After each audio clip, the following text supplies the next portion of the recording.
What's going on? What's going on? It's your boy LaRon from the 50 North. We are in Decatur, Georgia at the Independent Distilling. I mean, I am like in the Rick House. I mean, this is crazy. You know, all this bourbon, all this good juice, this good nectar. And we're going to chop it up with my man Mike, who is the master distiller of Independent Distilling. Where you at, Mike? Over here. Yeah. How's it going, my man? It is going well. All right. All right. Happy to have you here. Yes, sir. Tell me, Independent Distilling. Tell me what we got here. So, what we've got here is a relatively new location. We've been around for coming up on 10 years. We were about a block and a half in the other direction, so we didn't move far. But this is a bigger, better facility for us. We can produce more. The laws have changed pretty significantly, in regards to what we can do, particularly as far as like tasting and events. Yes. We can sell bottles now. So, when we were first getting into this back in 2013 and then opened in early 2014, it was a whole different world. Like, Right. People couldn't come in and try our stuff. The only way they could get it was we had to send it out to a distributor, and they had to get it from a liquor store, bar, or restaurant. Right. So a lot has changed. So we've been here a little over a year now. Mm-hmm. Like I said, we got a 10-year anniversary coming up in a couple of months, which we're excited about. Yeah. So we're still debating what we'll do a special release for that, but maybe you can help us figure out what that's going to be. But we'll definitely, it's 10 years, so we want to do something. 10 years. Something I won't miss that. Get people's attention. I would definitely not miss that. Mm-hmm. And one thing that I love about Independent Distilling, if there's any type of combination that's over the top or off the chain, this guy's going to do it. You know, I've had some incredible pours here. Some crazy, incredible stories. I mean, we've tapped it right from the barrel. This guy threw the whole kitchen sink at you. So tell us about the beer snaps. That's what we sampled earlier. Yeah. So, one of the things that we love to do, being a small producer ourselves, is to work with other small producers. Mm-hmm. In this particular case, our neighbors over here, Three Taverns, they produce a beer called Helm's Deep, and they release it once a year. So back in 2019, we distilled some of their Helm's Deep and then put it into a used bourbon barrel for 4 years, and just released it a couple of weeks back when they released their annual Helm's Deep. So it's really cool to be able to do something with a neighbor, which is cool in itself, but then to do something that's so unique. It's just a really cool thing for people to be able to go over there, have the beer, come over, and then have the spirit distilled from the beer. And then we're actually going to take it a step further.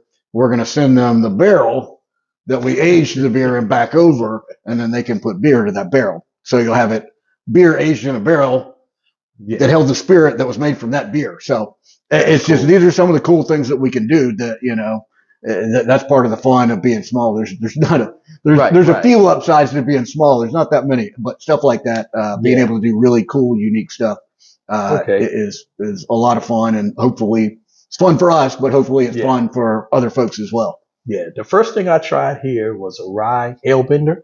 Yeah. So tell us, why Hellbender? What's going on with the name? So Hellbenders those are our whiskeys, all fall under the Hellbender brand. So we've got Hellbender corn whiskey, which was our first spirit that we released, because it's a corn whiskey, so it's an unaged spirit. Yeah. And then we take that corn whiskey, put it into a new charred oak barrel, and that's where we get our bourbon. So the bourbon was the next thing we released. Okay. And then Hellbender rye, it took us about 4 or 5 years to dial it in. Because we were doing a pretty unique mash bill with that one. We wound up doing it's 2/3 Georgia grown rye, and then 1/3 malted wheat. So very unique as far as ryes go. So you still get all that great rye flavor that people love about rye, but then that wheat, rye's a big, bold grain. It's got a lot of flavor, which is why people love it. Right. But that wheat is nice and soft and bready, and really helps to kind of balance and rein it in a little bit. And so that just really works well together, and it might be my favorite spirit we make. Yeah, I love them all, the first bottle I bought. Yeah, I mean it's a fun one. It's definitely delicious. Okay, and you all have like rum, Oh, we do. Also? Yep, we do a white and a barrel aged rum as well. So same thing. White rum's just going to be an unaged version, and then with the aged rum, we do a couple of things that are unique. One, we use a really high grade molasses. That gives us really great molasses flavors that come over. So you're drinking the white rum. All that flavor is coming from the molasses, from the fermentation, the distillation. Yeah. With aged rum, as we were discussing earlier, the vast majority of aged rum is aged in used bourbon barrels. You know, you got to be a new barrel every time for bourbon. So you got used barrels. You know, they go all over the world to age different things. Rum being one of those things. But something we do that's pretty unique is we age a portion of ours in new oak. So we age some in new oak, and then we age the rest in our used bourbon barrels, and then we do a blend. And so what that does is that brings with, you know, the reason bourbon has to be in that new oak. Right. It's not just a legal thing, but there's actually some reasoning there. It's because that new oak has very distinctive flavors that you just don't get out of used oak. And so you'll get some of those flavors that whiskey drinkers are used to. They don't know it necessarily, but when you're drinking the rum, you're going to get some of those flavors that come over. And then of course we've got the bourbon barrel aged stuff that's more of a traditional aging process. But like I said, then we're going to blend those to get that nice balance that we want. I like that. Now, where can people find you at? Where are you located? We're here in Decatur, Georgia, 547 East College Avenue. It's about a mile, maybe a little less than a mile from downtown Decatur. So we're easy to get to, easy to find. There's a lot of cool stuff to do in Decatur. You can come visit us. You can go have dinner somewhere. Like I said, the brewery is nearby. I mean, we're really blessed to have some really great breweries nearby. If that's your thing. So it's been a great area for us. When we decided to move, we tried really hard. It was not easy. But we tried really hard to stay close to home, and we did. Like I said, we moved a block and a half. So it's worked out well for us. Okay. And you all have great food trucks too to show up here. They have food trucks, different food trucks that show up here. They have several different events here. They have all kind of stuff popping off here, and it's right on the main street. You cannot miss it. You know, so definitely if you're in the Decatur area, if you're in Georgia, period, come to Independent Distilling. Ask for Mike, KC, the owner. He's upstairs taking care of the pours up there. He's cocktail genius. He is. And we was able to, get Mike for a moment right here in the Rick House. I want to thank my man, Marcus Garvey for, running the camera. You know what? I mean, it's like you take a little kid to Toys R Us. They feel like I'm feeling right now. I mean, this is. Are we able to tap one of these barrels? So this is a fun one right here. And I haven't tried this one in a while, so I have no idea where it is. So we're going to find out here together. This one's going up and down. So this is one of our little side projects where I just kind of like, what if we did this? So this was a port barrel that we got from Three Sisters Vineyards. They're up in Dahlonega. We do a lot of stuff with them, again, working with other small producers. Okay. So I took this barrel apart. I shaved the inside, put it back together, charred it, and then put a mix of corn whiskey and rye whiskey in there. And it's actually this barrel's birthday. So this barrel turned 4 years old today. So happy birthday. And I mean, we'd be doing it a disservice if we didn't drink some. Am I right? Definitely. Are we able to get the barrel in the shot, or do I need to adjust the... We can even roll it around if you want to. Oh, yeah. So this is an easy one. It's got a silicone bung. Okay. Is it in the shot? Because that's what the wine guys use. Okay. So we can just pop that thing right out of there. Well, you know what? One thing I'm going to do, because I always love to share the love. Have you had a pour from a barrel before? And you step in. Let's fix that. You step in. I'm going to get... Yeah, you step in. Make sure we good here. You come on in.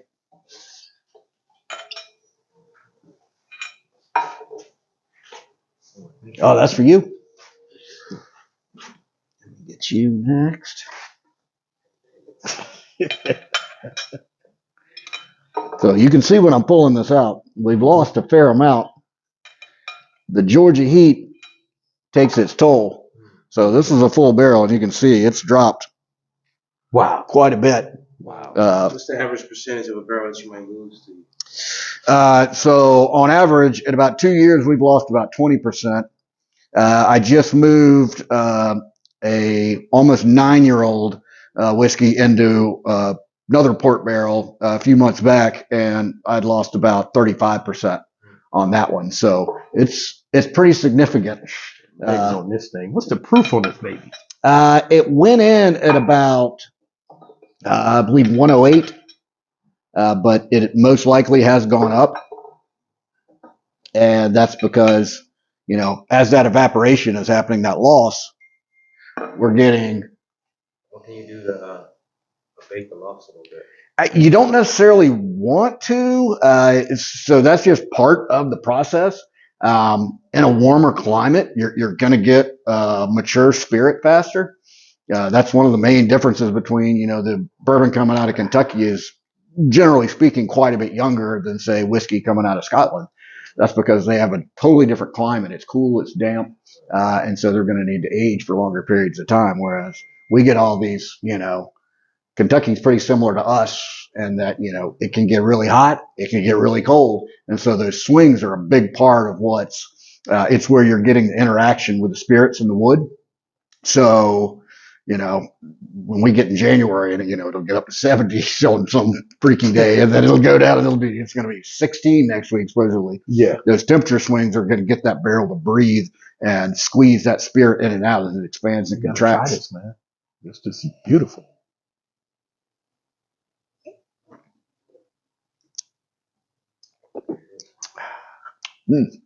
Independent distilling. It's come around nicely. The last time we tried it, I was not had. So barrels will go through these weird cycles, these weird phases. Mm-hmm. So you can try something and be like, oh, that's really coming along. This is nice. Yeah. You can come back a couple months later and you're like, oh, no, that's not. And then you come back and eventually it'll work itself out. And a lot of that has to do with, the spirit, just, how it's maturing, Now, Mike, how long have you been doing this? So, really the main thing I did, so we started distilling, like I said, almost 10 years ago. And so that's when I really started distilling. I mean, I dabbled before, but the main thing I did was homebrewing, because you can teach yourself if you can make beer, you can make whiskey. So, and that's how I taught myself what I consider all the hard stuff. I'm not a science guy. There's all this chemistry that goes into it. All these things to get from point A to point B, to make, take grain and, make something that's going to taste good. And so that's what I spent most of my time doing. So I've been homebrewing for about 4 or 5 years. Okay. And I went and did some training. Again, like with the laws, the world has changed pretty significantly. Yeah. Back then, there were only 2 distilleries that I could find that gave any kind of courses. So I went to a distillery in Arkansas and did some courses out there. Mm-hmm. But you fast forward to now, and you can get a 4-year degree in craft distilling from some big name, universities. Right. So it's a different world for craft distilling, now versus when we were getting into this. Yeah. Again, 10 plus years ago. Wow. So definitely the 10-year anniversary. I'm going to be here. You all just let me know when it is so I can make sure.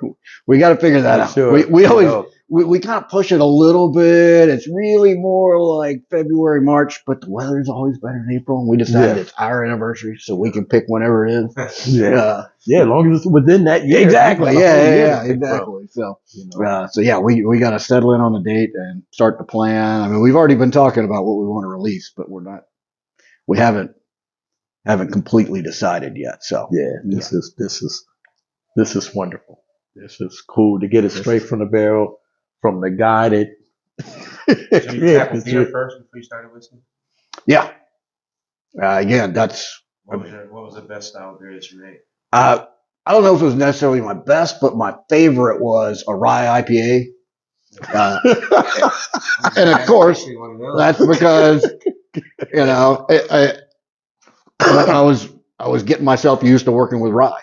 because I knew that was something I wanted to do when I started Rye distilling. IPA. That's So yeah, crazy. rye IPA. Kinda like It was a riff on. Yeah, I take my own ingredients and make things. That's it exactly. I mean, you take what everybody else has done and you learn from that, and then you kind of take it in your own direction. The rye IPA I can't take credit for. I was actually Terrapin. Sure. If you're familiar with Terrapin, I'd have those. They one of their very first beers was a rye IPA, and I loved it. It was delicious, and Wow. they don't make it anymore as far as I know. Yeah. And I don't know why, because it was they got bought and Well, this was definitely wonderful. We're gonna tune out now. The pour is not gonna stop. We're gonna tune out, but this is Boiling Around from the 50. Much love to my childhood friend, Mr. Marcus Garvey, my brother Mike here. Just distilling this just wonderful juice. Y'all know what this is. Definitely come check it out. Definitely come check it out. That's Independent. Give me the address one more time. not everybody gets to come to the barrel room now. Oh yeah. Sorry. Y'all don't come to y'all You don't can come in drink here. all sorts of You can be upstairs. delicious stuff in the tasting room. The tasting 547 East College Avenue here in beautiful Decatur, Georgia. room. Most definitely so. Fine print. I thank you, my brother. Yeah, man. Thank you. Thank you. Pleasure to meet you. This is cool. So Boy Laron signing out from the 50 North. Y'all know what this is.